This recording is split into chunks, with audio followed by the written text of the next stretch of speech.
All right, happy Wednesday, October 28th. Reminder, this is week 10, and you have a discussion board assignment in lieu of a worksheet this week. That discussion board assignment is based upon trying a diet plan for a day or two and doing some of the research behind the theory of how the diet is going to help you long-term accomplish weight loss goals or weight building goals, etc. All right, so for those of you that want to build, yes, try following a diet for bodybuilders to help you build muscle mass. Okay, the chapters we're covering are chapters 9 and 10, and being that most of our country is obese, the focus is basically on trying to maintain a healthy weight, and for many of us that means losing a little bit of weight. The main food groups of proteins, carbohydrates, you know, there's a big overall picture of calories in, calories out. But each diet approaches maintaining a healthy weight and the calories you put in by messing with where do those calories come from. And so depending upon the diet plan you're following, that's what you want to look at is why are they saying to take your calories in from these foods and this part of the food, you know, macronutrient over another. And there's some, you know, some good science and some good theory behind all of them. And then they look at, in the calories in, the timing of when you should bring it in and out based upon some different hormones. So this really all comes down to GI hormones, hormones from fat cells, and hormones from the pancreas and other areas of the body working and talking to the brain to let your brain know if you're hungry or full. Okay, so there's lots to be discussed on these diet plans, and realize, you know, try not to be judgmental. Everybody's doing things for different goals, different reasons, and there's no, you know, there's really in many cases not a right or wrong way to do things as long as you're getting all the essential nutrients you need. And for many of us, what we're doing for a lifetime of health is going to be maybe very different from what we're doing in a short term to lose a few pounds for the upcoming holiday season. And it is kind of close to holiday season, and many people are starting to think about, you know, how I'm going to get through the holidays with the increase in sweets and treats around me. Okay? So that's kind of what the week is in that discussion board. Make sure you post an original post, and I'm looking for a little bit of meat in that original post. So I want to see 1 to 2 paragraphs of some research, some theory, some of the philosophy and reasoning behind why the diet approaches calories in, calories out in a certain way.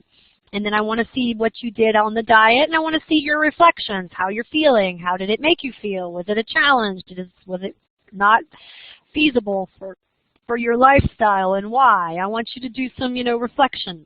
And then I want you to comment on other people's, you know, your thoughts. Maybe you tried that before, how it made you feel, your theory or your thoughts on the theory or the background of the diet, and whether you think it's something that's sustainable or not for people in the long term.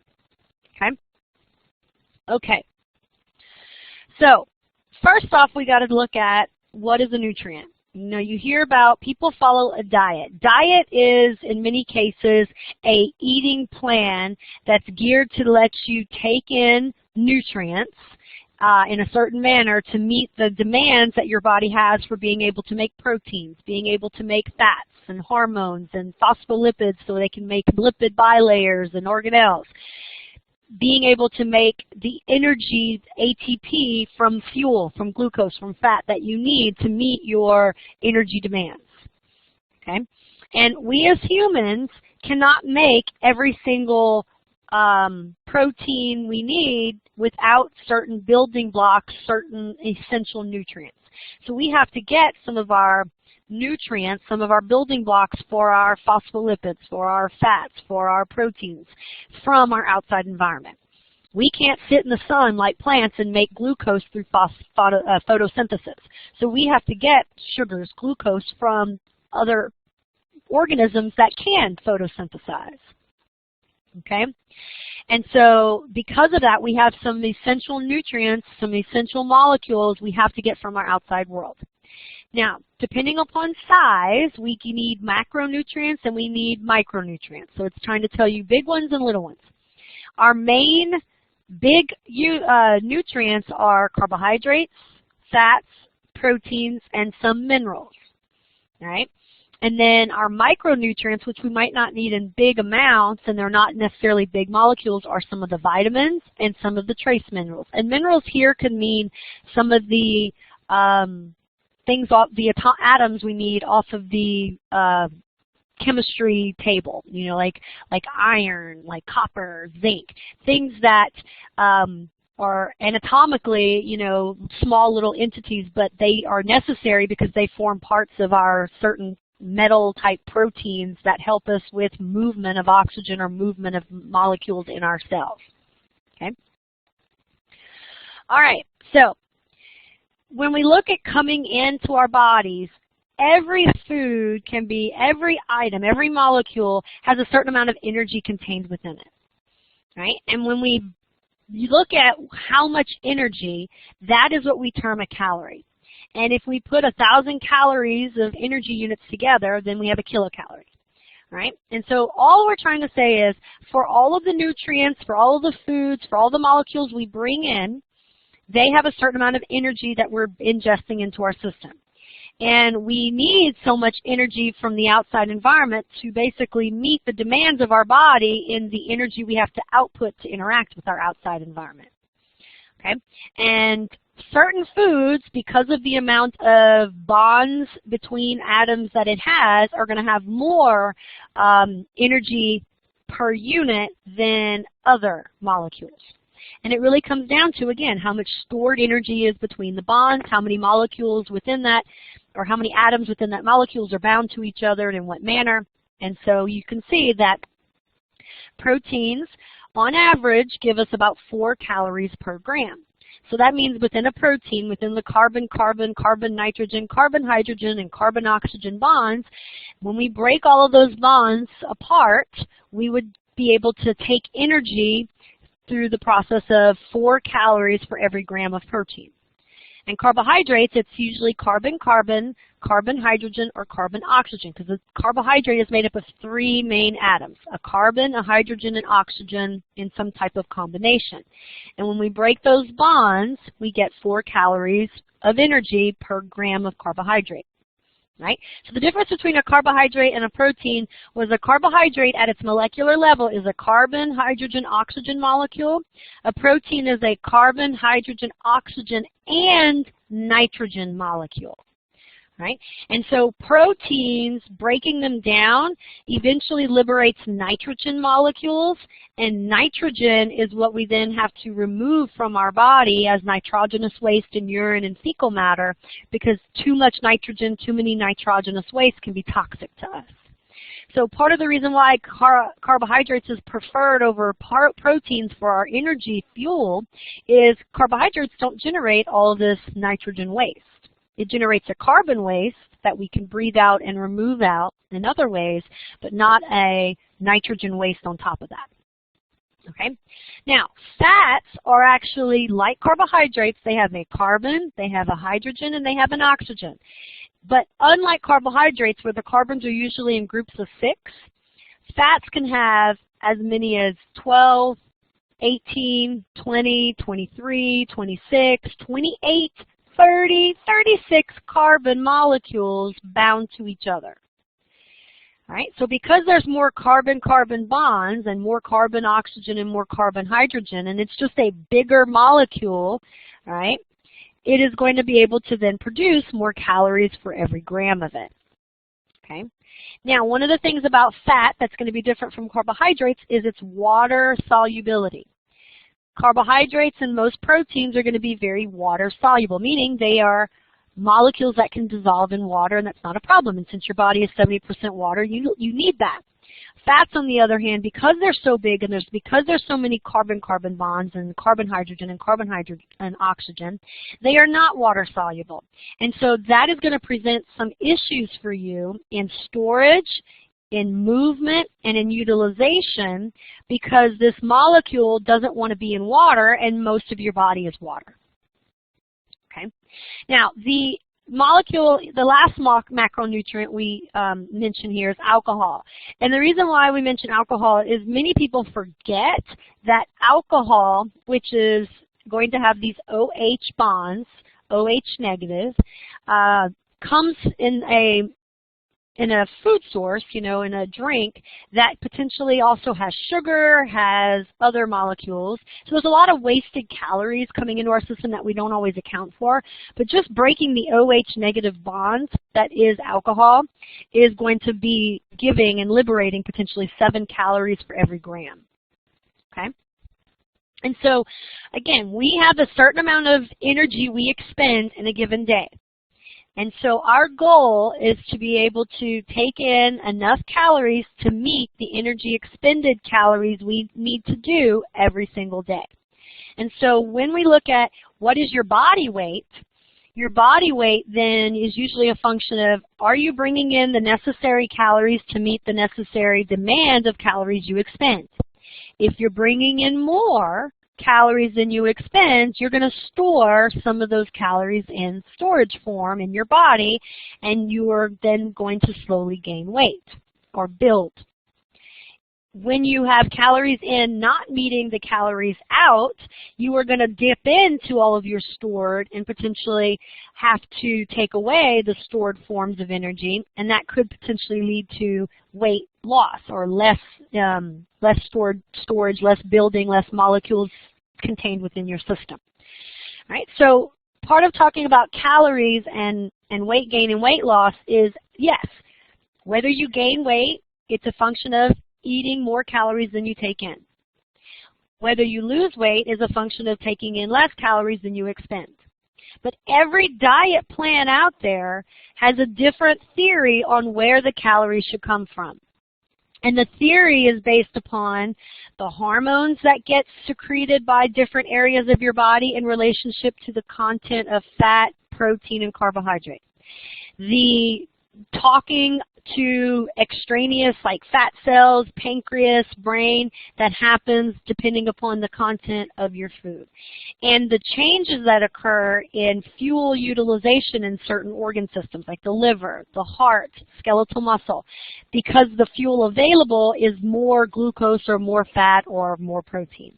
And so all of those little things that are going on physiologically inside your body related to hormones, related to nervous system, related to each individual cell, so muscle cells versus connective tissue versus epithelial versus nervous system cells, and how they use a fuel to make energy and the amount of mitochondria they have and what fuel they prefer and how they store fuel is all playing into that diet's theory behind which foods you should eat to provide the calories in, how many foods you should eat to provide the calories in, and the timing. Do you do 3 meals a day? Do you do 5 meals a day? Do you do 7 meals a day?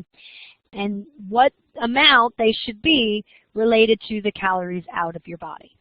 Okay, so it very quickly goes from your body weight is all about how many calories you eat versus how many calories you burn, to how many calories should come from this fuel, how many calories come from this fuel, how many from that, how many calories are you taking in one setting, how many times do you take in calories? So very quickly it gets complicated. Okay? Now, water is also an essential nutrient. Your body is approximately 70% water when we look at your body weight. All right? You use water to help you store some of your carbohydrates and amino acids and proteins. Okay? You have water inside cells, you have water in the extracellular matrix around cells, and you have water in your bloodstream. Part of your water coming into your system every day is you make it through some chemical processes.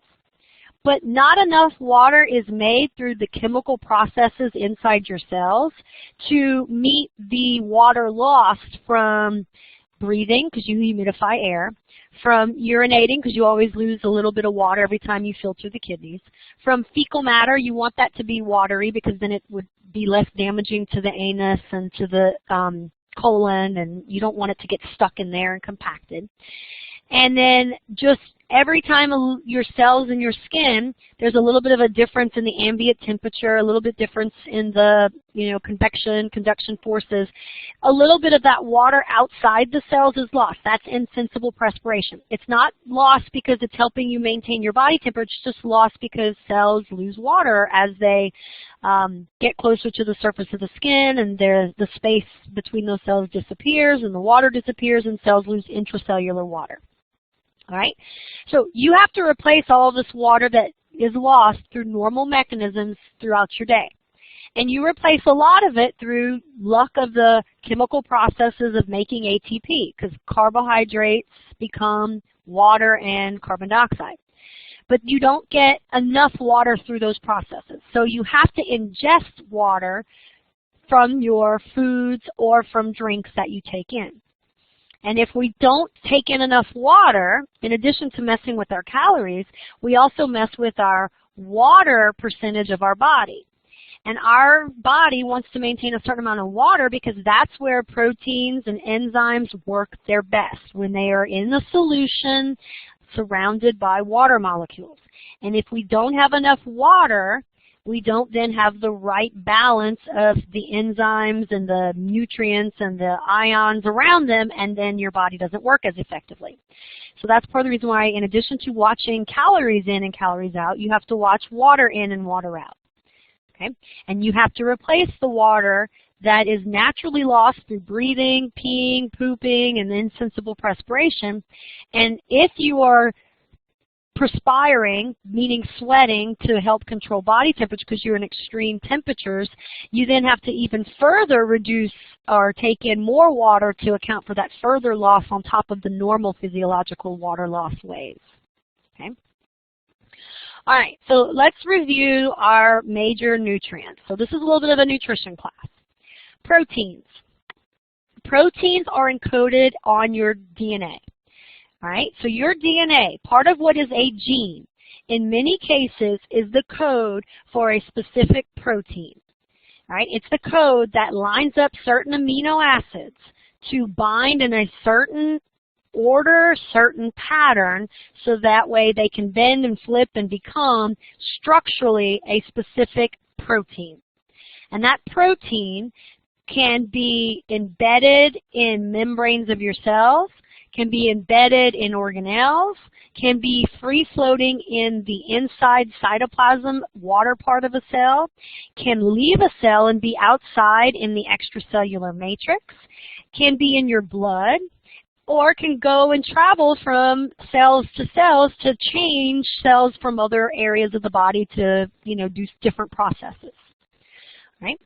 So proteins, again, they are genes. So when we look back at our cystic fibrosis worksheet 2, the gene for a protein was mutated and no longer fully functional. So the protein for a chloride channel on the membrane of a cell is messed up.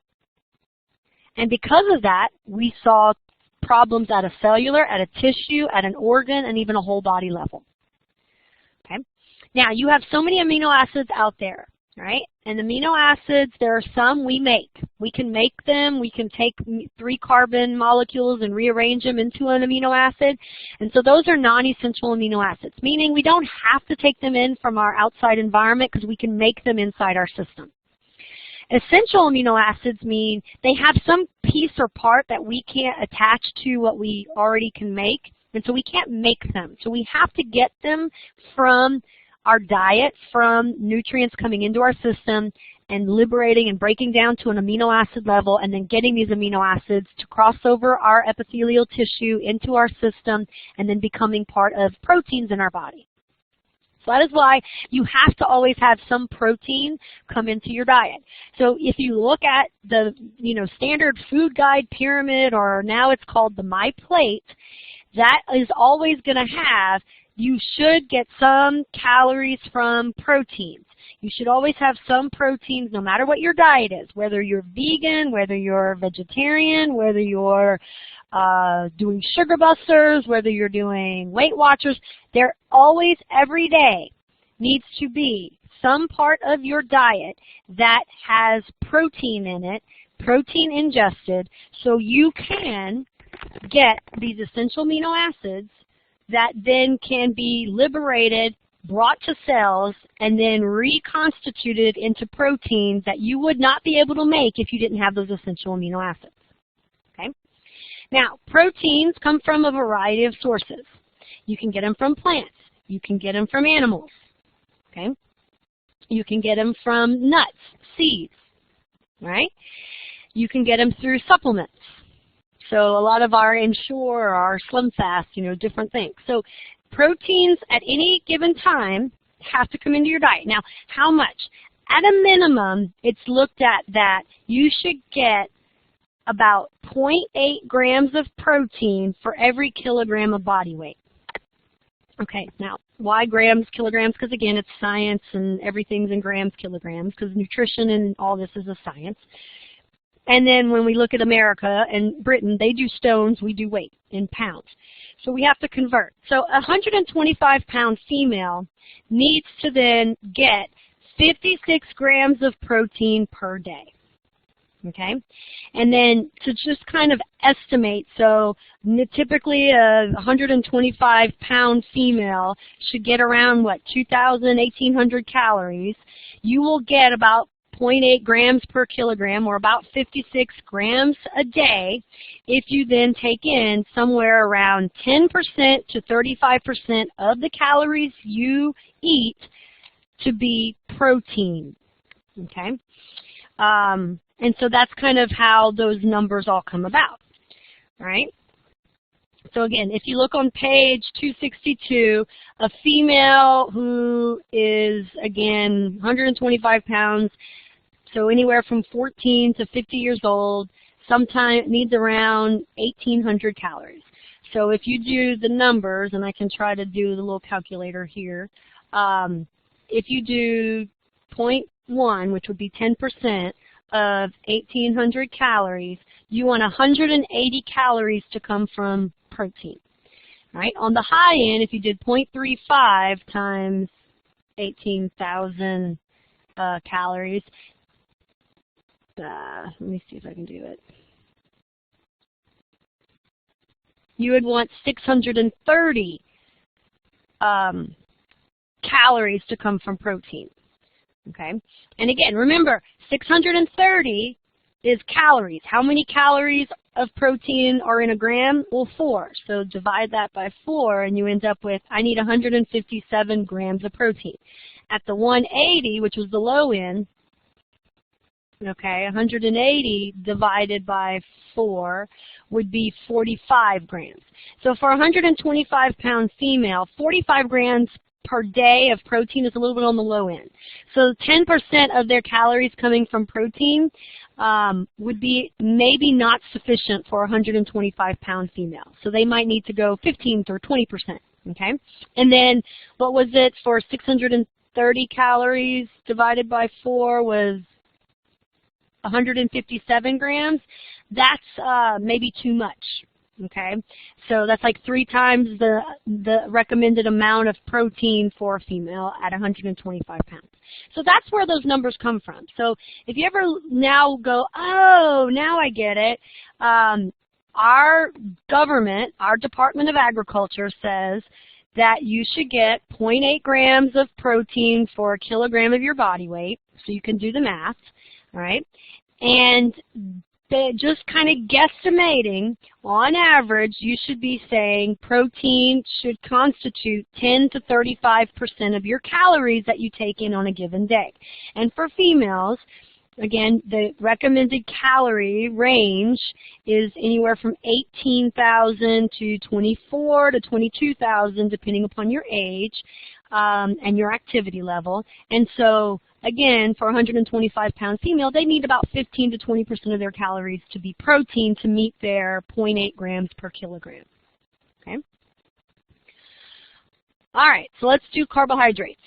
Okay, now up here, I put in what, where's my little pen? All right, I am trying to show you some carbohydrates, okay?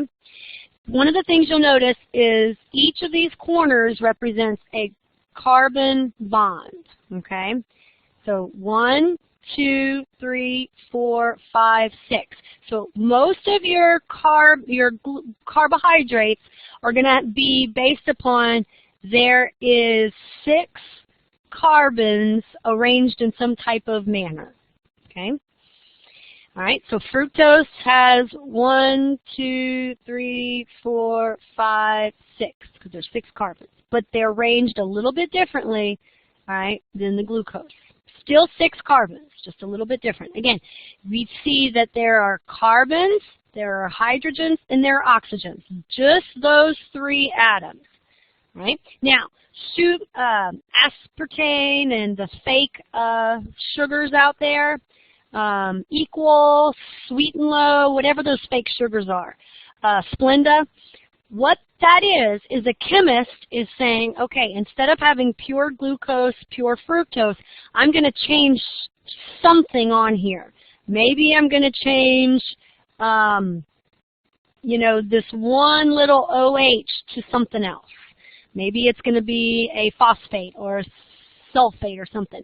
And that's why aspartame, equal, all of those things are technically not molecules that you use for energy, because chemically a chemist changed one little part of the molecule that now the body doesn't see as glucose or fructose, and so doesn't actually take it in and ingest it and make it an energy source for the system.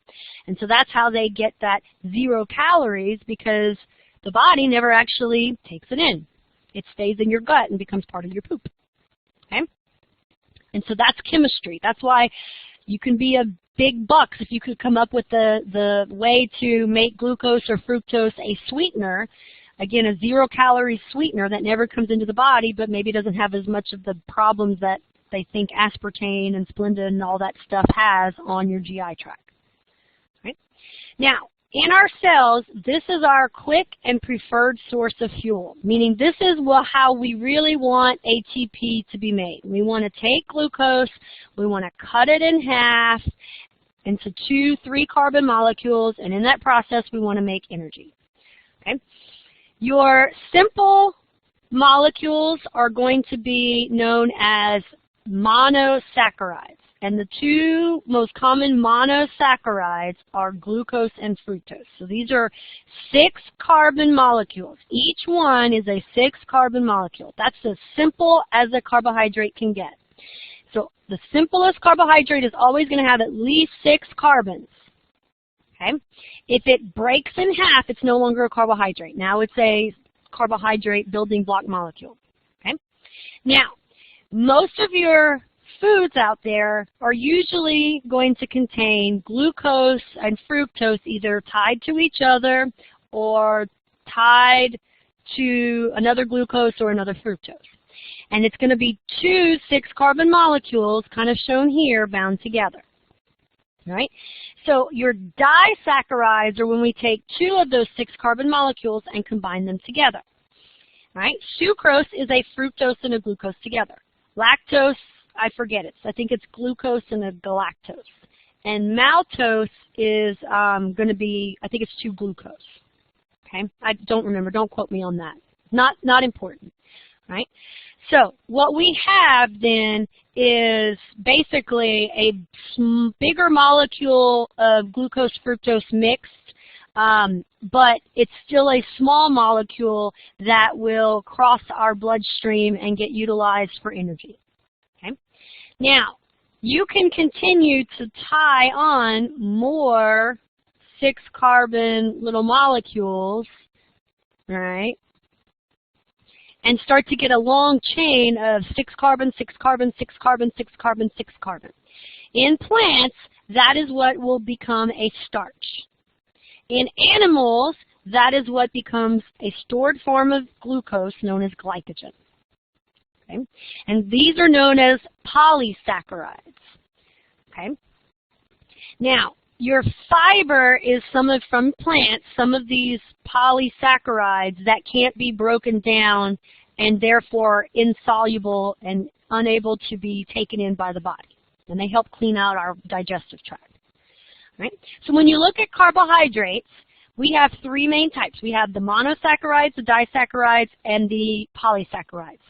Right? And if you look at diets that tell you to eat carbohydrates, right, you're going to then go deeper into many of the theories behind, but eat carbohydrates that are high glycemic or low glycemic index, meaning they're easy or not easy to break apart and make into ATP.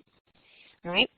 And therefore, if they're high glycemic or low glycemic index, they're going to influence how quickly glucose gets into your bloodstream and travels around, and how much glucose kind of spikes in your blood, you know, so you get highs and lows.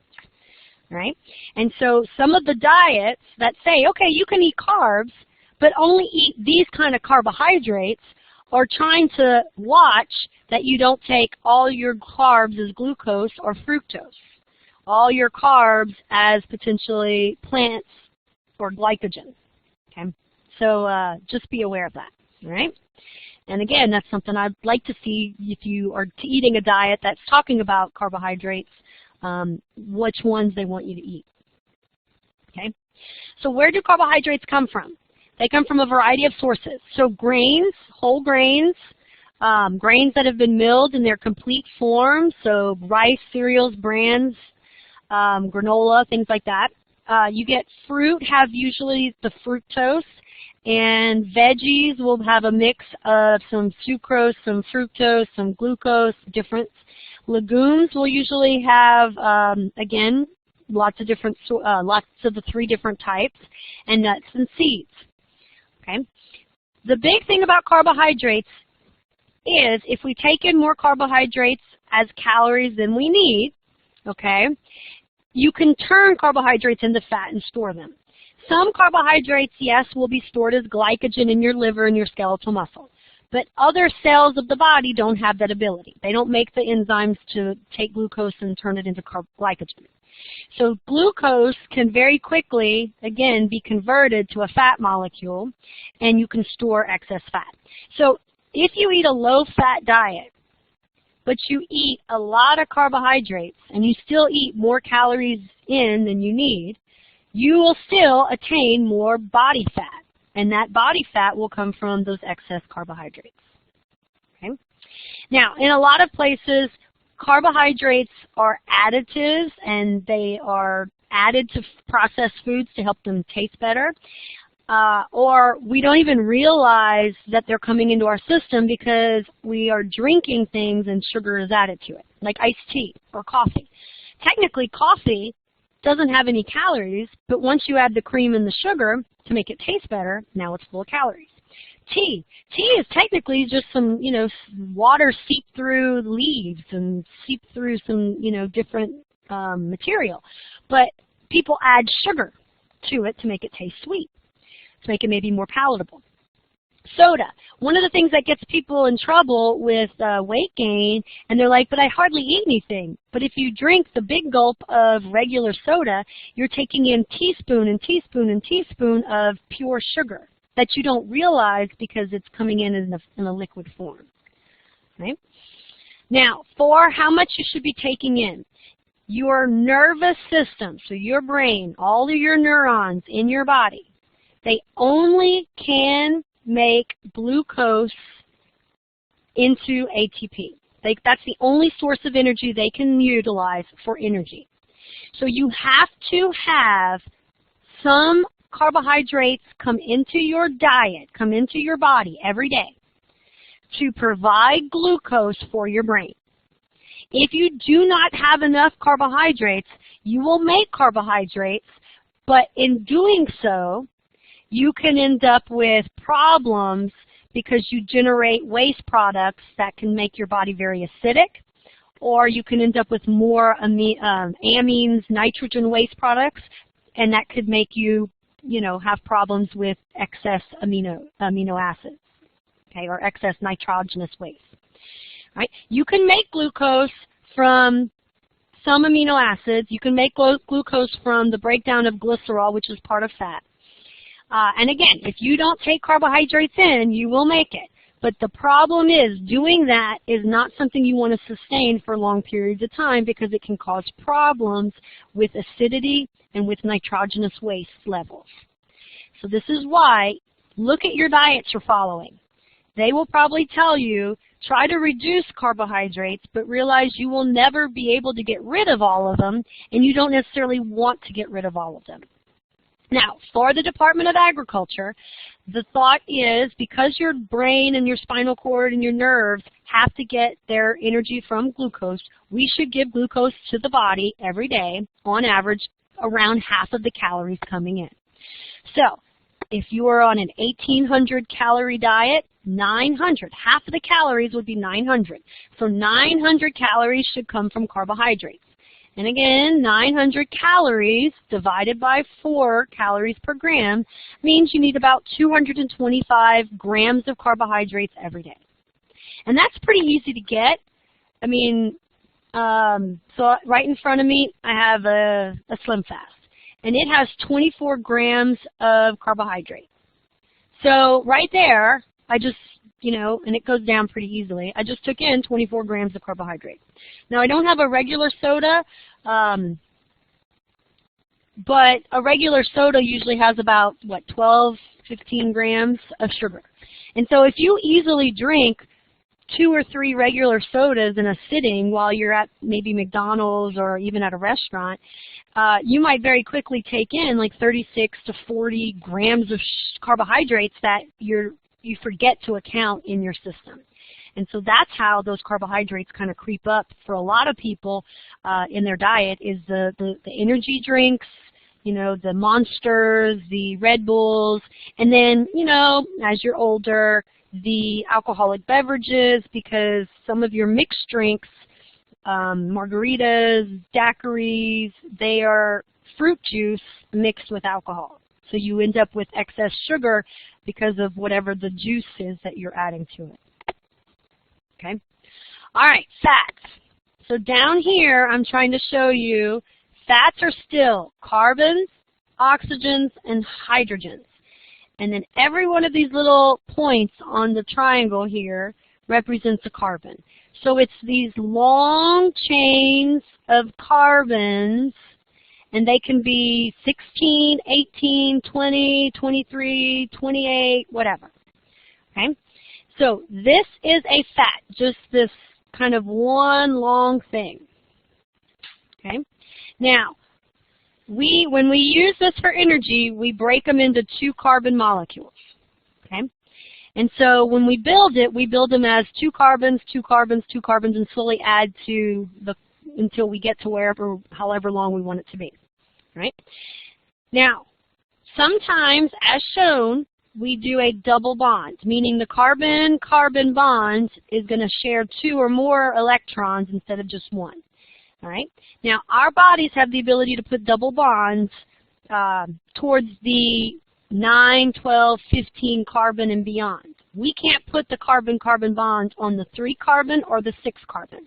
Only fish and some other animals do that. And so that's one of the reasons why that your diet tells you if you're going to eat fat, take fat that has omega-3s. Well, that's all it's saying is take a fat that has come from a fish that is going to be a double bond on the 3 carbon because you can't make that kind of double bond in your fat.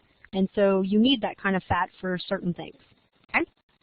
Okay, so these are fatty acids. Now, we like to store them in groups of 3s, right? And we use these 3 carbon backbone, which is the glycerol. And glycerol, because it's 3 carbons, can really quickly be 2 of them converted to glycerol, can become a glucose, can become a 6 carbon molecule. Okay? So this is one of the molecules that if we don't have glucose, we can utilize to make into glucose. Right? But in doing so, we liberate fat. Okay? Now, these fats, again, we use them for energy 2 by 2 by 2, and there's a lot of carbons, and that's one of the reasons why we get 9 calories per gram. Okay? And we, again, store them as 3 carbons. This molecule does not like to be in water. So part of the reason why we have adipocytes, fat cells, is so we have a place to store these non-loving of water molecules so they can be separate from the rest of the body, which is mostly water. Right? Most of the fats you take in come in this triglyceride form. So then when you try to take it into your body, you actually break it into free fatty acids and a glycerol, take it into your body, bring it to the liver, bring it to skeletal muscle, bring it to your adipocytes, and then you remake a new triglyceride. Right? And then when you want to mobilize fat to get it to cells that need it for energy, you take the triglyceride, put it in your bloodstream in the form of HDLs and LDL proteins that help it travel in the water because it doesn't like to be in water, and then help transport it to the cells that need it to make it into energy. Okay? And again, fatty acids can look a lot of different things, right? We can make these, but we can't make the double bonds in certain points, so on the 6 and on the 3 carbon. So even though we can make fats, and we technically don't need to bring in fats for our diet, we can't make almost all of the fats that we would like to have available, some with double bonds in the 3 or in the 6 carbon. So that's part of the reason why you want to take it into your system that way. Okay? We need fats because that's an important signaling molecule. We use these to make cytokines and different molecules that let cells talk to each other. We use fats as part of our membranes of our cells. So if we take off one of these fatty acids and instead put a phosphate on it, that's how this becomes a phospholipid. And that's how it becomes a membrane. It has a part that's water happy and a part that's not water happy. Right? So we use fats for a lot of things. And again, if we don't bring enough fat into our diet, we can make it, especially if there's excess glucose. All right? And we typically want to have a little stored fat for reserve, again, subcutaneous in the hypodermis layer of our skin, so sitting on top of all of our muscles. And then we have some in little areas kind of helping to insulate and take up space in the visceral areas of our body. Right? Muscle bodybuilders, their goal is to basically eat very low-fat diets in that they don't want to have a lot of subcutaneous fat sitting on top of their muscles. And by not having the fat sitting on top of their muscles and the distance between the muscle to the outside environment is so small, you can better see the definition of those muscles. Okay, the cut, right? The six-pack. We all have a six-pack. It's just you have fat on top of it that prevents you from seeing it. Okay? All right, now, one of the more complex fats is cholesterol. It's another fat in the body that we can make. We can make it in the liver and we can make it in our fat cells. But it's expensive for us to make it because look at how these bonds and circles and things have to be made. So we would prefer to get cholesterol from our diet so we wouldn't have to expend so much energy to make this special molecule. You have to have cholesterol because cholesterol is the molecule that makes testosterone, makes estrogen, progesterone, it makes aldosterone, it makes cortisol, it makes a lot of different hormones.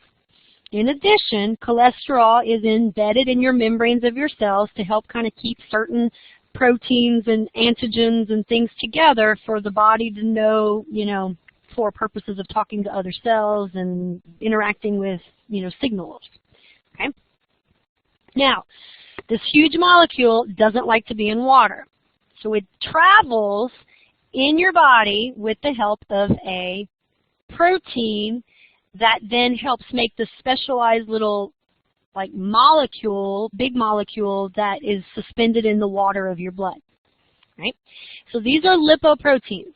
Lipoproteins are these special proteins that can help kind of sequester and carry cholesterol and triglycerides. So you see some triglycerides here in the bloodstream so they can travel from fat cells to the liver, from fat cells to skeletal muscle, from the liver to the brain, or wherever they need to travel. Okay? Now, these lipoproteins, you see them, they kind of have these little snakes. They wrap around this kind of ball, and this ball is made up of phospholipids on the outside, just like a membrane, but inside is just a big fat content. So it's just a big grouping of cholesterol and triglycerides. Now, as this ball drops off and dispenses cholesterol and triglycerides, it gets smaller and smaller and smaller and smaller. Okay? And so depending upon the size, that's how we know how much fat is traveling in our bodies. So if you have a lot of the biggest molecule, which is a chylomicron, you would have a lot of fat traveling in your body in your bloodstream, right? So one of the things about cholesterol, we normally get our total cholesterol checked, and most of the time our total cholesterol is the combination of the two smaller molecules, the HDLs and the LDLs. And we want to see that the total number of these molecules in a given amount of blood are pretty low, because that means that we don't have a lot of fat in our system, and we don't have a lot of fat taking a ride in our bloodstream. And then even more, if we have fat in our bloodstream, we'd like to see more of it in these small molecules, meaning there's not a lot of it to travel around versus these bigger molecules. Okay, so that should be all of that. All right. The other side of dietary fat and fat we take in is we look at, okay, these fatty acids, when they're outside of the body, when they're not in solution and tied to a lipoprotein, when they're not in a cell, what do they look like in the, free environment of food? Are they solid? Are they liquid? How many double bonds do they have? Where are those double bonds located? Are they chemically altered? Meaning, has the chemist, again, played with it to make them change from a solid to a liquid or a liquid to a solid, and thus manipulated it a little bit with some chemistry going on? Okay? And so saturated and unsaturated fats are usually going to be how we initially divide fat up. Is the fat basically all single bonds, and for every carbon it's bound to 4 things, and it has all of the possible hydrogens it can possibly contain in the system? Right? That's a saturated fat. Right? Now, again, I told you we as humans, we can't make certain double bonds at certain places. And in fact, most of the time when we make fats, we don't make a lot of double bonds in our fats. So this tends to be a saturated fat, tends to be a fat that's made by animals because it's something they can make and they don't have to do the double bonds. It's something that they can easily store as their triglyceride. Okay? And these are tending to be full solid at room temperature. Okay? Unsaturated fats are going to have double bonds. All right? Now, fish can make them on the 3-carbon, the 6-carbon. We can do some double bonds. We can make them later on.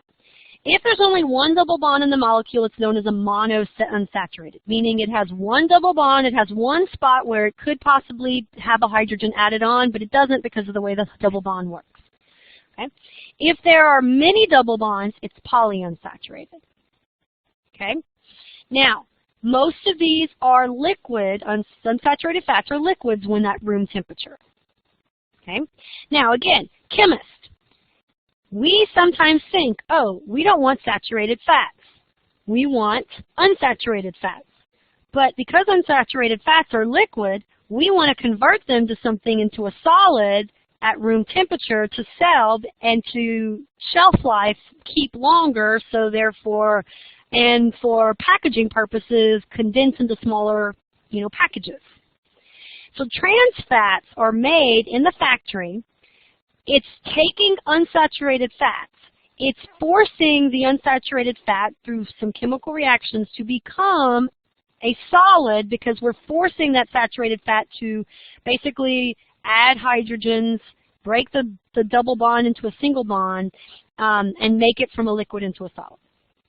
And that's why trans fats are so bad, is we're chemistry. We're human manipulating fats from a natural to an unnatural place. All right, vitamins. Vitamins are organic molecules, so that means they are going to have a carbon and a hydrogen in their molecular structure. Okay? Now, vitamins are going to help processes in our body work. They are going to help chemical processes. They are going to help us break glucose to pyruvate, help pyruvate break down into water and carbon dioxide. Right? They just help us make chemical reactions, kind of like enzymes, help make chemical reactions occur faster. They can be coenzymes. They can be ideal for setting up the optimal situation conditions for reactions to take place. All right? Some vitamins, because of how many bonds they have in their arrangement, look like fats, and so they act like fats, and they want to be in fat molecules. They don't want to be in water. So vitamin A, D, E, and K are going to be fat soluble. They want to hang out in fat. So you would store these in your adipocytes. You would maintain them in your fat areas. Water-soluble vitamins are going to be the molecules that, because of their chemical structure, can be dissolved and travel in the water. All of your B vitamins, so your folic acid, your niacin, your riboflavin, all of those are B vitamins. And vitamin C are going to be your water-soluble. Right? And in your book, it talks about the different vitamins, table 9.3, page 269.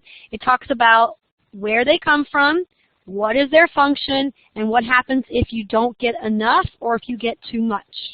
And I do want you to take a look at these and make some note cards and look at them and potentially put this on your cheat sheet for the final exam.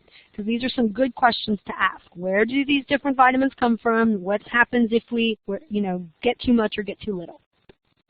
Okay. Now, minerals are inorganic. So a mineral can have a carbon, it can have an oxygen, but it can't have both of those atoms in the inside, right?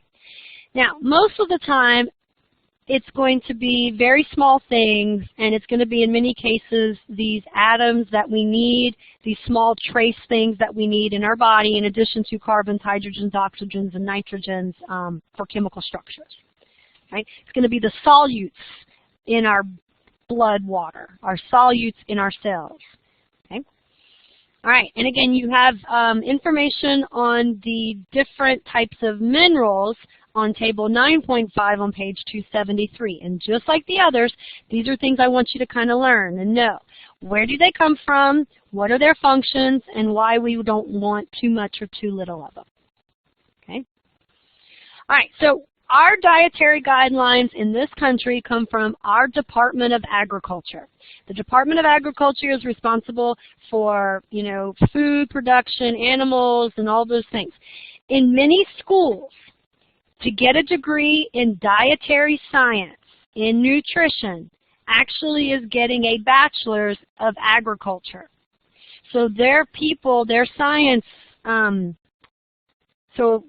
Department of Agriculture, you're going to take all these agriculture type courses, but they're really packaged as nutrition science, food science courses. Right? Now, if the school doesn't have an agriculture department, nutrition might fall into your biology, your science department. So again, it just depends on the school. Okay? Now, our government used to do the food guide pyramid. So the food guide pyramid was what many of us learned in middle school, elementary school, and PE classes. It's changed. It's now known as My Plate. And the theory is, based on our given height, age, activity, and gender, we should be able to take in a certain amount of calories to meet the demands of our body for the calories that we expend. And we want our calories to be obtained from a variety of sources, right? Fruits, veggies, and grains being the big three. We want to get the right amount of protein and dairy to make sure we're meeting that 0.8 grams per body kilogram weight. And then we want to limit foods that bring in empty calories, meaning excessive calories that are hard to account or hard to keep count of because they're there as an additive and not necessarily there for nutritional value. Okay? And at the very basics of this, the dietary guidelines are calories. We're trying to balance our calories of activity, calories in, calories out. If we take more in than we expend, we gain weight. If we take less in than we expend, we lose weight.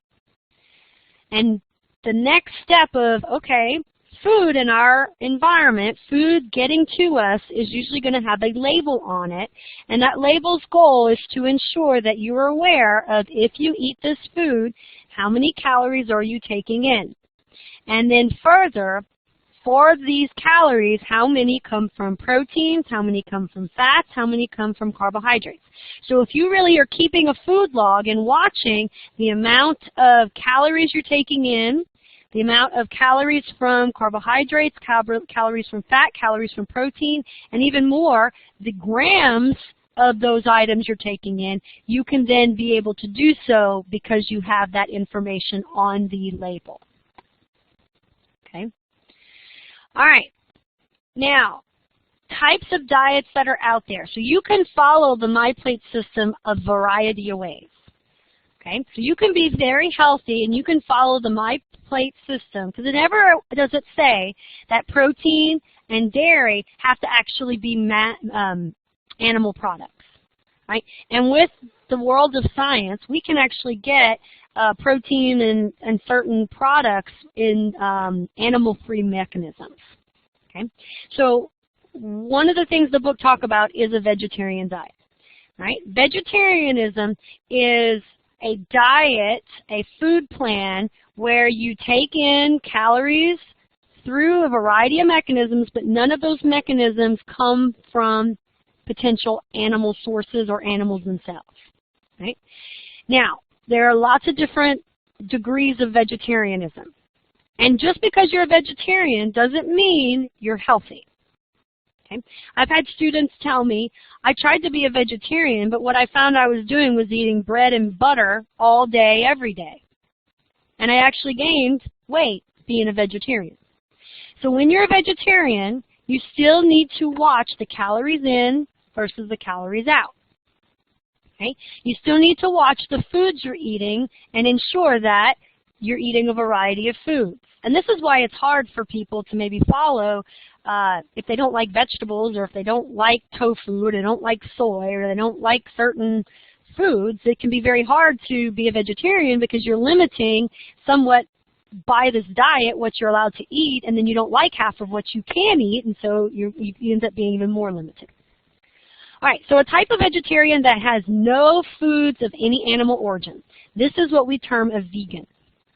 Right? So a vegan doesn't want their French fries to even be fried in oil that animal products are fried in. So you don't want your French fries fried in the same oil next to chicken nuggets. Right? You don't want cheese that comes from usually animal products. You don't want to eat eggs. You don't eat fish. You don't eat chicken. You don't eat anything. So what makes vegans somewhat challenging is vegans need to get proteins, but they need to get proteins from the vegetables, from grains, from seeds, nuts, legumes. Okay? And they need to get their certain vitamins from milk, some of the calcium in the dairy, potentially from supplements or from watching that they're intaking enhanced foods, you know, like soy milk or something like that. Okay? Now, you can be a vegetarian, but you can eat eggs. You can eat fish. All right? So lacto-vegetarians eat dairy, but they try to avoid like pork, beef, things that actually are flesh of animals, right, and the eggs of animals. Octo-vegetarians add eggs to their vegan diet. So they're vegans, but they eat eggs. Pesco-vegetarians eat fish, dairy, and eggs. I think if I was to ever try it, I would probably be a pesco-vegetarian, okay, because I like fish too much. And then semi-vegetarian, so if you are kind of like, you know, I want to do better, but I can't give up meat completely, this lets you eat chicken. So this is for the person who really just doesn't want to eat pork or beef or lamb or buffalo or, you know, all those red meats. So just wants to stick to chicken. Okay? And again, this diet, like a normal, you know, government-driven diet, needs to be a variety of foods, needs to be watching the protein intake, the carbohydrate intake, the fat intake, the sources, and trying to make sure the calories in are equal to or less than, or wherever your goals are, to the calories out. Okay? All right, now, foodborne illnesses, so the pathology behind all this. Okay? 1 in 6 Americans get foodborne pathogens. Okay, my husband's notorious, and a lot of people who are microbiologists even are notorious. They do not want to go anywhere near a buffet. They do not want to go anywhere near where food is shared and spoons are shared, like family-style food feeding. Right? So the Chinese restaurant with the buffet, or the Ryan's, the country buffet, the cafeteria is like cringing for these people. Okay, and the reason why is because if food doesn't sit and get stored at the right temperature, bacteria, pathogens grow in it. And then you ingest those pathogens, and that's a problem. So in many cases, mishandling of prepared or cooked foods and not maintaining the right temperature, letting it sit out for long periods of time could lead to food poisoning, foodborne illnesses. The other way things can end up being foodborne illnesses is if they're not washed and handled properly before they're cooked. All right, so this is, the pesticides aren't cleanly removed, and this is the big thing with organics. So organics, people tell you to eat organic strawberries, eat organic bell peppers, foods that you eat the flesh, the outside, because you're eating potentially what was exposed to pesticides. And if you eat organic, then that fruit and vegetable was never exposed to pesticides. Because if you don't wash and clean it efficiently, then you potentially are ingesting the pesticides. Okay? All of these illnesses, because the food's going into the digestive tract, usually are going to lead to some type of GI distress. Throwing up or diarrhea, so it's coming out the front end or the back end of the canal, and then you could have pain or discomfort within the system. Okay? Now, every country has different pesticides, different kind of tolerance levels for a number of viruses and bacteria in their water counts, and different purification for the water, different sewage treatments that allow plant or animal or human waste to be mixed with the water supply. So potentially foods from certain countries could be more prone to pathogens because of how their regulations on growing. That was one thing about living in Japan, is they can use human waste to fertilize their vegetables in their gardens.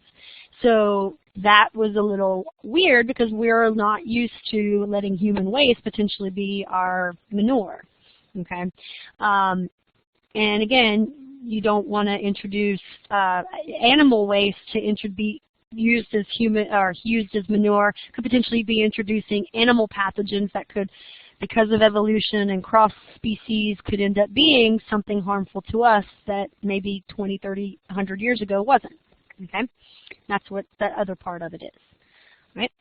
So some of the food-related pathology categories. Some people have food allergies, meaning the food is not technically a pathogen, but the body reacts to it as if it was a pathogen. So the body was sensitized to think that certain molecules, certain parts or something of that food is a foreign, deadly pathogen. And so every time that food is introduced to the body reacts as if it's, the end-all, be-all bacteria or virus. Right? So at some point in time, you become sensitive. And so this is why sometimes food allergies can happen later in life. So like some people are like, oh, I ate shellfish, and then all of a sudden as an adult, they go to eat shrimp or crab, and boom, they have an allergic reaction to it. So at some point in time, their body decided that shrimp or crab, shellfish is no longer something they think of as safe. It's now foreign object, and they become uber sensitive to small levels of it being bad and have an allergic reaction. Okay? And usually the symptoms occur very quickly because the eosinophils start spitting and releasing materials, and the basophils and the mast cells, and the immune response kicks in. The problem with this is if it's a rash, not a big deal, but if it starts to alter your breathing and your ability to get oxygen in, you can end up really quickly with something that could kill you. Okay? There's some things about peanut allergies. Certain kids' allergies are on the rise, and kind of like autism, we don't know why. All right? Now, celiac diseases. First off, you have these diseases because there's something wrong with genes of your small intestines. So you inherit a gene, a defaulty gene from a parent, or you inherit this gene from a mutation, from exposure to something. Because you don't have this correct gene, you cannot make the enzymes and the proteins to break down and utilize gluten, which is a type of protein from food, right? And your body then treats gluten as a pathogen, okay? Because it's not something that's broken down. So people who then have this defaulty gene and can't break down gluten, their body starts to treat gluten as if it's the pathogen and start to react to it. So these are people that need to and have to do gluten-free. Now there's a big craze out there that gluten is the end of the human digestive system and we all need to be eating gluten-free food. Gluten is a natural occurring protein, so it's not the end-all be-all. So following a gluten-free diet doesn't necessarily mean you're going to be healthier, right? And following a gluten-free diet doesn't necessarily mean you're going to lose weight, because if you still eat too much food that doesn't have gluten, you can still take in too many calories, right? So if you're doing a gluten-free diet or following a gluten-free diet for your plan, realize that if you don't have celiac disease, you can introduce gluten at any point in time, and you're not going to have distress from it. And gluten, and just because you remove it and eat gluten-free foods doesn't necessarily mean you're going to lose weight and be healthy. Okay? Now, gluten is found in wheat, rye, and barley. So these people, I think they can eat rice, but they can't eat like certain breads, certain cereals. Okay? Now, food intolerance. So you have a digestive upset unrelated to the system, okay, to the immune system. All right? So this is someone who has problems with milk. They don't make the enzyme lactase. So when they have food, and specifically the disaccharide lactose, get to their small intestines, they don't have the enzyme to make lactose into glucose and galactose. And so they can't take lactose and bring it into their body. So lactose remains as a disaccharide in their digestive tract, and it kind of messes a little bit with the solutes in the water, and it can kind of start to cause some distress, and it makes, it means you're going to have more carbohydrates and fecal material, and so it can be leading you to sit on the potty later on. Okay? And again, a lot of people have food intolerance to a lot of different things. And so the diet to find out if you have some of these crazy food intolerances is to go on like this really extreme preventative diet for a week or two. It's like, I think you just eat like rice and rice water and very few things, and then you slowly add a food to your body, to the diet for a few days to see how your body reacts. And for some babies, like when they have problems with them not breastfeeding or having a lot of throwing up, regurgitation, they basically tell mom, like, Mom, you need to go on this special diet so your breast milk is devoid of all of these potential food intolerant things, and then get baby to eat that, and then slowly add certain foods to try to find, is it red 3, is it MSG, is it what is the thing that's making baby go crazy? Right? And all of these food additives are in processed foods. So this is another big push by society in some of your different areas to do farm to table. Because if you're doing farm to table, the middleman who processes and potentially changes and alters the food into a ready-made package is taken out, and you're getting food fresher from the tree, from the branch, from the plant, and able to then maybe not have these additives and these things that make you intolerant to the food. Okay? All right, moving to Chapter 10, obesity and weight management. The U.S. is getting more obese every year. So if you look at the data on obesity, the Center for Disease Control, 30 years ago, our population was maybe 40% overweight and obese. Now it's like 50%, and I think it's going to be 60% by 2020, and then like by 70% by 2030. And using the BMI measurements, some of that is a little inflated because some of us probably have a BMI that technically says we're overweight, but we have high muscle mass or based upon a little bit of our body type. Okay, because I fall into that category. I think my BMI is 25, so I'm technically overweight, but I'm still, for a woman's size, I'm a size 10, so I'm still technically smaller than your average woman in this country who's a size 14. Okay, so some of it's related to that. Now, one of the things that's going on is as these numbers for obesity and overweight happen, certain diseases are more prevalent: type 2 diabetes, high blood pressure, heart disease, right? And why this is occurring is the big question. We are becoming more physically inactive. People, you know, what happened in the last 30, 40 years? Okay, World War II, people went from country living, walking, bicycles, to owning cars, to living in cities, to more sedentary, longer days at desks, less physical active jobs, manual labor jobs, and then the computer boom. We're all on our smartphones. We never have to leave our house. And then there's the food part. Our food became more easily available, higher calorie content, bigger portions.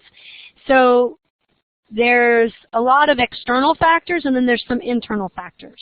Again, evolution. Somehow maybe people that we've evolved to not want to, when we have a lot of food available, eat a lot, because we are expecting to be like cavemen and have food become plentiful and not plentiful in cycles. Maybe that some of those genes that were beneficial to us thousands of years ago are no longer beneficial.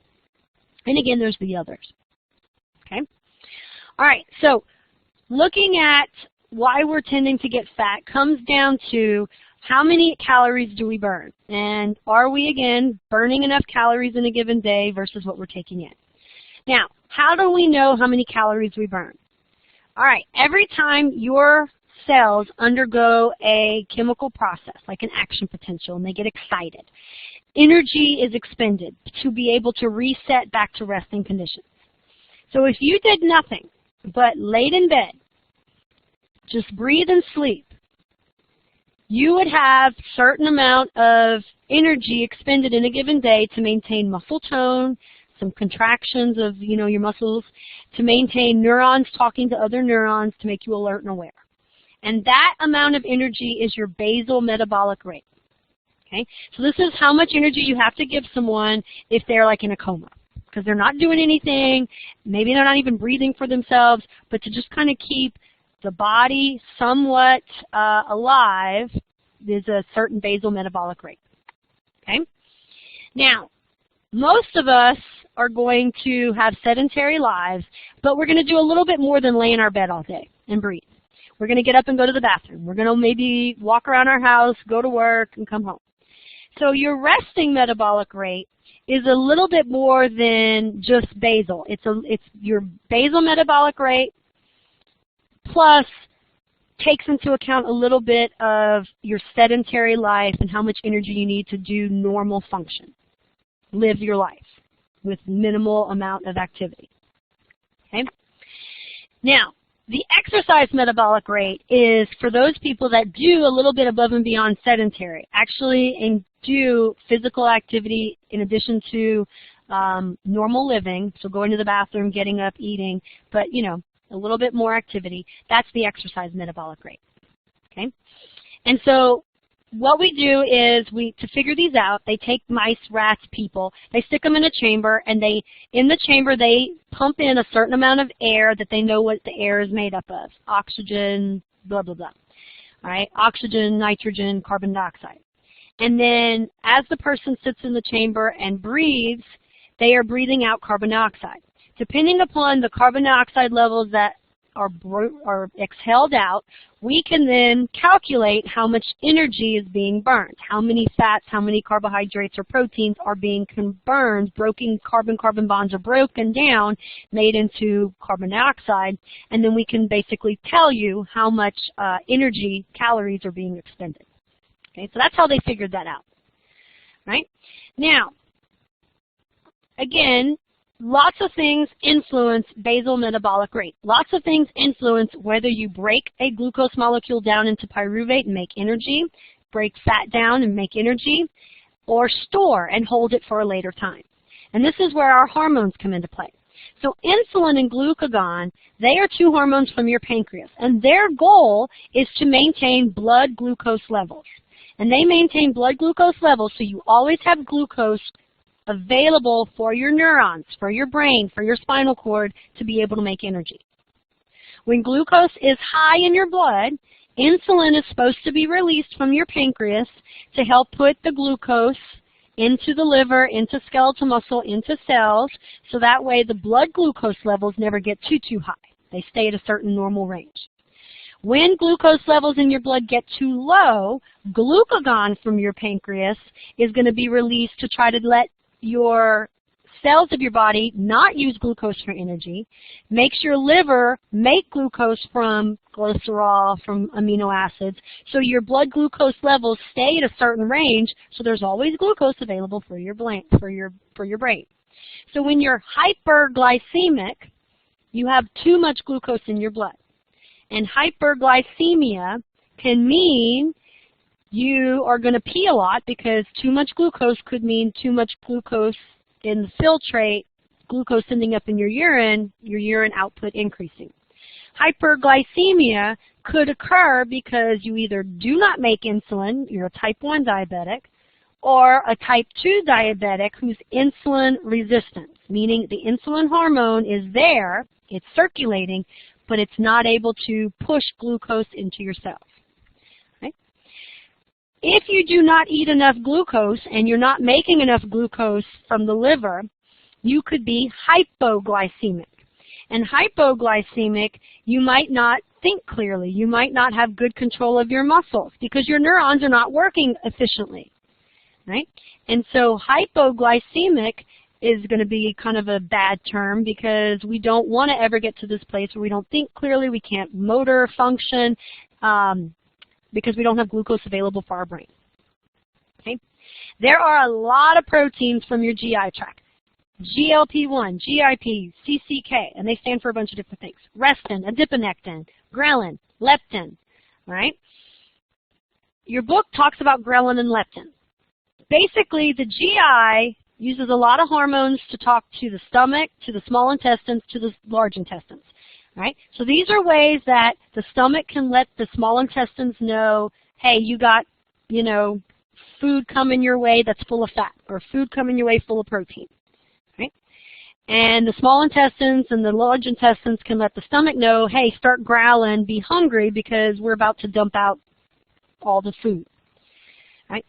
These organs can talk to the brain, tell the brain, you're full or you're not full. And then these organs can talk to the fat to say, hey, we're sending a lot of fuel your way because we ate a fat-rich diet. And then fat can talk to the brain and say, hey, I have a lot of stored fuel, don't take in more, or I'm kind of getting low on my stored fuel, eat something. So very quickly, just note there are a lot of hormones from a lot of different locations talking to a lot of different locations. So unfortunately, trying to tell someone to regulate their body weight can be a very challenging thing, because it's a lot of organs, a lot of organ systems, a lot of things going on. Now, because we can do knock-in and knock-out mice, so we can take mice and we can genetically engineer for them to either not have certain hormones or not have certain receptors. We have learned that if we knock out ghrelin and we knock out leptin, or we knock out ghrelin receptors or knock out leptin receptors, that what those hormones do, and they actually do have a pretty pronounced effect on your appetite. Okay? So ghrelin is known as the hunger hormone. So if you were to take a little mouse and you were to no longer allow it to have ghrelin, right?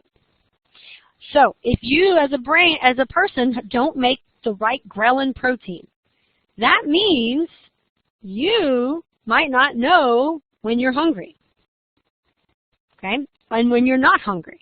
So you might not then know to stop eating because you do not realize that you should no longer be hungry and ghrelin's not being made appropriately. Okay? Leptin is the same thing.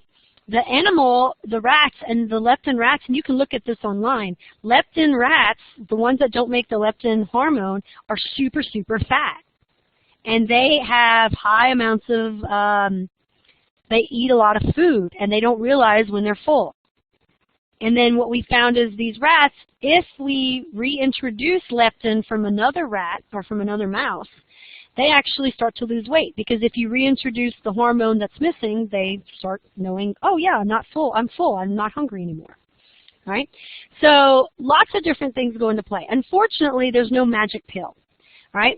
When they initially discovered leptin, it was like, oh, we can make leptin supplements and we can cure obesity. We can make people realize they can stop eating. Guess what? It didn't work. Same thing with ghrelin. Right? So it's more complex, and so unfortunately we don't have an answer yet to how to cure obesity. Okay? So how do people end up being overweight? Right, their environment. You eat high-calorie foods. Right? You eat cheaper, fast foods, so it's just easier to get, quicker to get than going home and cooking. And some of it comes down to time. Right? We spend more time in front of the television and in front of a computer screen, so we're sitting, so we're doing less activity. So we don't want to give up time from our screen, time from our interactions, time from our viewing to make dinner. Right? We don't want to spend 2 or 3 hours cooking and cleaning. Right? And so what we see is some of these environmental lifestyle factors lead to us to become obese. And I think your book talked about, like, if you look at how much we spend on fast food, and again, fast food is considered like even Chili's and Applebee's, some of these restaurants that get you in and out within 30 minutes, they use prepackaged foods, that we actually spend quite a bit of money compared to other countries that don't have the fast food restaurants or our parents and grandparents from 30 years ago. Right? Now, psychosocial and socioeconomic, a lot of people link food to emotion. And I mean, you see this like, oh, you broke up. Oh, here's some Ben and Jerry's. Oh, here's some cookies. All right, so a lot of people, they're not handling their stress, they're not handling their emotions, and food is their crutch. And so they're eating potentially more calories in because of that.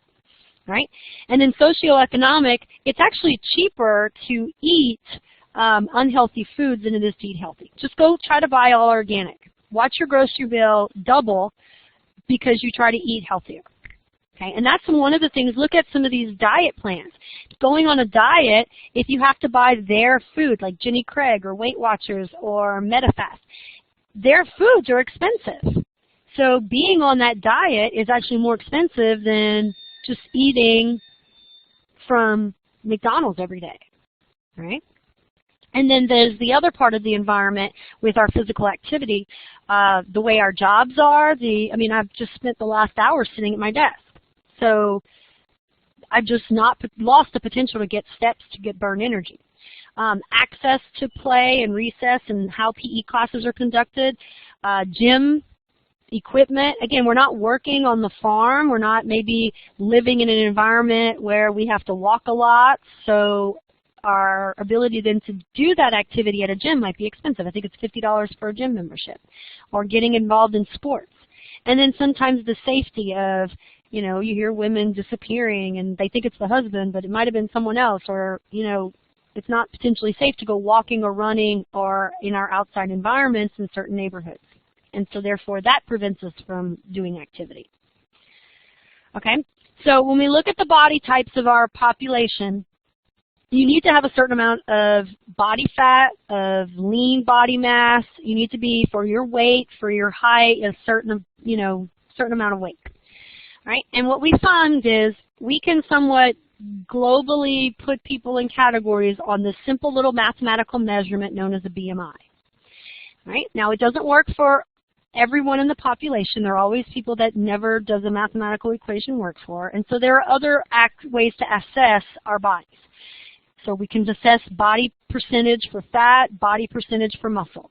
We can look at the body, where the body distributes, so the apple versus the pear body type. So we can do circumference of the waist, circumference of the neck, circumference of the thighs, different places, and see maybe because of your genetics where you're predisposed to store the excess body fat. Okay?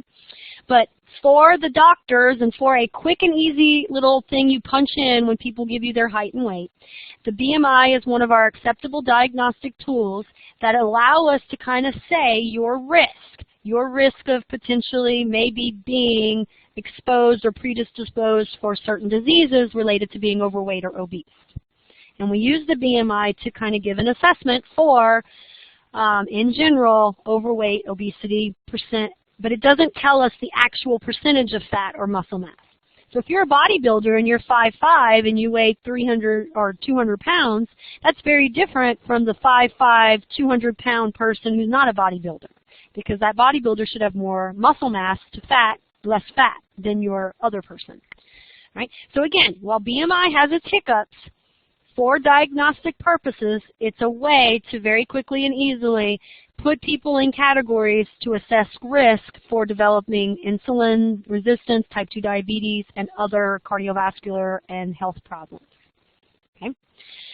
And we can use it as a way to see, are you potentially doing a better job of managing calories in, calories out, and changing your health category and managing your weight.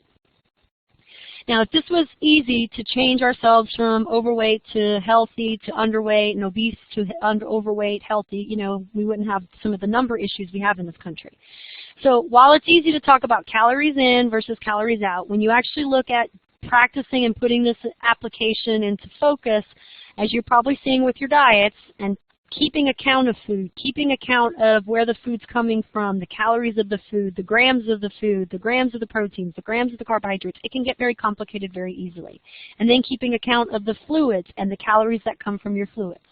Whether the foods are high glycemic, low glycemic, whether the foods are acid or acidic, whether the foods are more processed, potentially have additives or not. How much time it takes to cook the foods, how much time it takes to prepare and clean up. So all of these things come into play to our decision making, and therefore what we eat, how we eat is a billion-dollar industry. And the amount of diets that you can follow, whether it's to achieve a goal of gaining weight, losing weight, or maintaining weight, can very quickly become overwhelming. Okay? In general, most of the time when you say diet, you're talking about a nutritional plan that's trying to help someone lose weight. And they're trying to help their calories in become less than calories out, so weight loss can occur, and hopefully over time, weight loss translates to less body fat. On table 2.10, there's a lot of the most common diets talked about here. Okay? And if you go back to BMI on page 301, you can assess where you are in BMI. And again, our goal is to be between 18.5 to 24.9. And so if your BMI is over 24.9, you should be considering a diet that makes you potentially lose weight so you can be less weight, hopefully less body fat, which will then translate to a healthy body type. Okay? And then most of these diets, again, are going to, on page 306 to 307, manipulate the calories in or less than calories out, and they're going to manipulate that your calories are coming from different food sources, maybe low fat, maybe low carb, maybe high protein. They're going to manipulate eat 4 times, 5 times, 3 times, 6 times a day. Manipulate all your food, or actually most of your food or your meals are actually going to be drinks. You're not actually going to eat, you're going to drink your calories. Okay? And then most of them will say, yes, exercise, but exercise after you talk with your physician, doctor, etc. What we're finding is for weight control, diet, food is 90% of it, exercise is 10% of it. So as you age and as you get older, your foods that you're eating are going to play a bigger role in your weight and your body weight management than your actual exercise. And that's what ends up being tough, because when you were young and you maybe did sports in school and did a lot of things and you could eat McDonald's every day and you never gained a pound, well, that begins to catch up with you as you age. All right? So again, some ideas if you haven't started your discussion board for the week. There are all these diets listed on page 306 and 307. I would like to see you go into a little more detail, maybe the theory behind why they are telling you to eat a certain way, why they're having you maybe buy their foods to try to maybe help you eliminate some of the choice and some of the issues of cooking on your own or having to find foods with a certain percentage of protein or carb. And, you know, the cost effectiveness and how it makes you feel. The exercise part is going to be coming up, so hang tight on that. And hopefully through this activity, you know, you find maybe some small little life changes you are willing to make and would like to make. Okay? So that is the lecture, and I will be checking in online on Thursday, Friday, so please try to get your original post started so we can get some discussions going. Thanks, guys.